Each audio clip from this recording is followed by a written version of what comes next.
right, hello YouTube. It's been a long time. So I know this is like a fitness channel normally and stuff, but I'm kind of taking a new turn with things and seeing what I can do. All right, so this is gonna be an ASVAB experience video for those of you that are probably looking around trying to see tips and tricks for the ASVAB. So this is gonna be like what it is, an experience of mine, and what I did to study for it. Okay, so now I'm in the Air Force. Sorry, I have notes. But so I was taking the ASVAB for the Air Force. So basically the ASVAB is the Armed Services Vocational Aptitude Battery Test. So basically what it is like you have to take the ASVAB to get into the military. It's just assessing you at like a high school level. And usually, like, I think high school juniors or seniors can take it. So, you know, as long as you, like, pay attention in class and, like, do your homework, you should score, like, well on it. So I've got some info about it. So, you have to score a certain amount to get into the military, and each branch is different. So, there's 10 sections of the ASVAB. Now they are general science, arithmetic reasoning, word knowledge, paragraph comprehension, math knowledge, electrical information, auto information, shop information, mechanical knowledge, and then assembling objects. So sorry, I kind of butchered that, but basically, now you have your certain scores for all those sections, but the ASVAB test takes three of those sections and puts them together and calls them the Armed Forces Qualification Test. So basically, it takes your scores from arithmetic reasoning, math knowledge, and then verbal expressions, and it multiplies verbal expressions by 2. But it basically takes all of those and puts them together to see what's called your AFQT score. And so whatever your score for the AFQT is, that's like your qualification score. So like, for example, the Army, they need a 30 on that to get in. And then the highest is a 36 with the Coast Guard. So I think the Air Force needs a 31. So basically, like, you want to do really good in arithmetic reasoning, math knowledge, and verbal expressions. Now, you want to get like a passing score just to be able to get into the military, right? But you also want to get as high of a score as you can, because the higher score, the more options you have for jobs. So if you barely pass and barely get into the military, your job selection may be like this compared to somebody who's like this. I know that's like really bad, you know, a very bad picture of it, but that's, you know, think about it like that. So like, for example, I got an 80 for the AFQT. And basically, like, my general, now, like, there's 4 aptitude areas when you're done with this, okay? There's general, administrative, mechanical, and electrical. And I got like an 80 something in mechanical and electrical, and then a 74 on both general and administrative. So I qualified, and then my AFQT score was 80. So I basically scored in the 80th percentile of test takers. So, but basically that means that I was qualified from like a testing standpoint. I qualified for every job in the Air Force except for one. So, you know, the higher you score, the better job selection you have. So if you're going for like a certain job, make sure that you like ace that section. Okay. Now your scores are good for 2 years. And let's say you take it and you didn't score high enough like you wanted to, then you can take it again a month later for your second try, And then after that, your third try, you have to wait 6 months. So if you're like in a point in life where you're really trying to go and get on, like leave your town and get into the military quickly, I would strongly advise you to study and make sure that you do well so that you can get the job that you want and leave, and so you don't have to waste like an extra month or extra 7 months total. Nobody got time for that. So now there's that. Now, all right, so my experience with the ASVAB. So I took it in February or January of this year in 2023.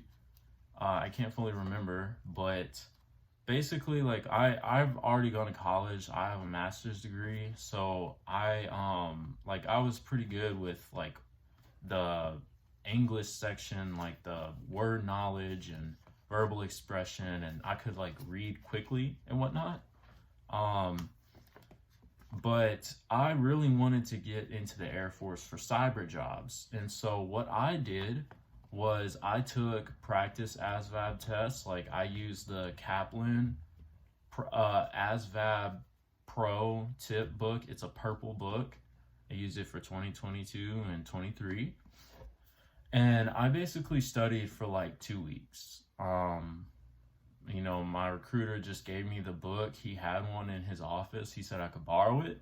And we booked my ASVAB test when I was finally at the point to be able to take the ASVAB. I booked it 2 weeks out. And so basically I took like as many practice tests as I could online, testing like specifically math and then electronics session, because I knew those were my weak points. So if you're kind of going in and you don't really know exactly what you want to do, you just want to score as high as you can, I would recommend taking a practice test like of every section and timing yourself. And so there's 2 types of ASVAB tests. There's like the paper one where you use a Scantron, and then the electronic one. Practice as if you're taking the paper test, because the paper test has more questions total and less time. But so it'll help you practice, because I don't even think they do a paper test anymore. They all do digital. I did a digital on a computer at MEPS, but I'll get to that. But practice as if you're taking on paper. So like I think one of the sections is like 25 questions and you have 22 minutes. So I started my phone, my stopwatch, and I tried to get it done as quickly as I could. Apply pressure to yourself and push yourself while you're studying. But after you take a practice test of every section, find where you're weakest at. So like for me, I knew it was math and electronics. So I studied a lot of math and a lot of electronics. I didn't worry about the English section and the mechanical section, because I don't need to know mechanical knowledge to do cyber in the Air Force. That doesn't make sense for me. So study what you need to and your weak points, okay? Now what I did, finally, like when I went to take the ASVAB, so I can't remember, your recruiter gives you a test voucher, and so you go up to MEPS at, I think I went at 12 or 2, and basically MEPS was kind of, I was nervous to go because I've heard a ton of different horror stories about MEPS, which I'll make a video about my MEPS experience. I don't know if I'll be able to get to do that before I ship out, because I ship out in like 6 days. So I don't know if I'll make that before or after boot camp, but I'll see. But yeah, I was just nervous to go to MEPS. But basically you go, you check in with security, you go up the elevator, and then you check in at the front desk, you get a name tag, and then they tell you like just sit down and wait. Then they call you, and you can't have any type of smartwatch or anything on phone in a locker, everything in a locker. And then you go to the testing center, and there's basically a guy at a desk, and it's like a narrow doorway here. There's a guy at a desk right here. You tell him like, I'm here to take the ASVAB. You hand in the test, and he asks you what branch, so you put down what branch, and then he logs into the computer for you, and you take the test. Now, the CAT ASVAB, which is the electronic one, the way it works is when you answer a question correctly, well, first of all, you have a lot more time, okay? But when you answer a question correctly, the next question will be slightly harder. But if you answer a question incorrectly, the next one will be slightly easier. I guess they did that to help people score higher, because apparently part of the recruiting crisis right now that's going on is that people can't score high enough on the ASVAB. So, you know, I guess that's why they do it. But honestly, it wasn't that bad. You get a piece of paper for scratch work, because when you take the math sections, you can't use a calculator. He gives you a pencil, scratch paper, and you go to work. Now, you can't take too long to answer a question, because then it'll flag you and you have to raise your hand, and then the maths worker behind you at the front desk, he gets pissed off and like, you took too long, you know, answer the questions quickly. We don't have all day. And then he like puts his code in, and you know, you're ready to go. So don't take too long. And then when you answer a question, you cannot go back. So, you know, it's like you got to take your time to answer the question correctly, because you can't go back, but you can't take too much time, because then you got to flag the guy. So, you know, just study, okay? Just study the section that you're weak in.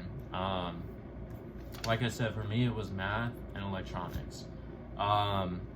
Then after that, you take like a personality test or something. And by then, you've taken like 10 sections on a test. You're kind of like, it's been 2.5 hours or 2 hours, whatever, and your brain is kind of fried. You're just ready to get the fuck out of there. And so you like, you know, and so you take the personality test.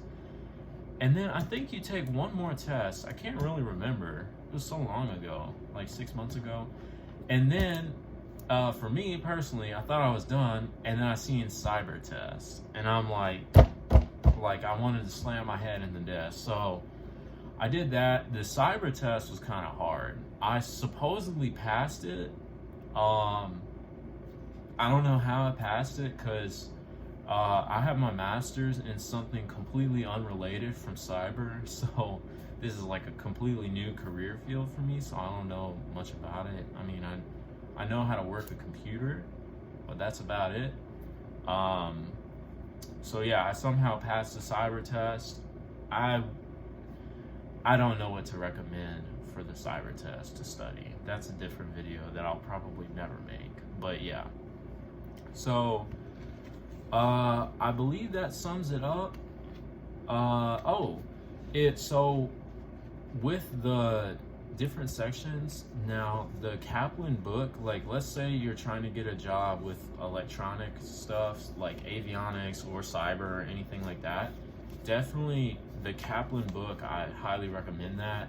The electronics session taught me everything I needed to know. Like I took physics back in undergrad, so I knew about circuits and resistors and ohms and stuff like that, but I needed to brush up on it for sure. They go over current, circuits, like I said. Yeah, so brush up on that. Like it's basically as from like a physics class. Now, the math sections, there's, just make sure you know, look up Grammar Hero on YouTube. He's got a lot of good ASVAB math practice. So make sure you know how to do fractions, long division, long multiplication, work with money, and word problems. That's what arithmetic reasoning is. And then math knowledge is just like long addition, long multiplication, long division, stuff like that. So yeah, that's my ASVAB experience. I know that this video wasn't super structured and edited. I didn't want to edit it at all because, like I said, I'm 6 days out from shipping and I'm pretty busy trying to get everything together and whatnot. But yeah, so if this video helped you out, let me know. Thumbs up, comment, whatever. I'll try to answer any questions that I can in the meantime. And I'll make an ASVAB or a MEPS experience video, because that MEPS is a whole other beast in itself. I'll make a video about like you know, why I chose enlisted over officer and all of that stuff, my story, my BMT experience, tech school experience. So I'll be seeing you guys soon, and hope you have a great day. So thanks.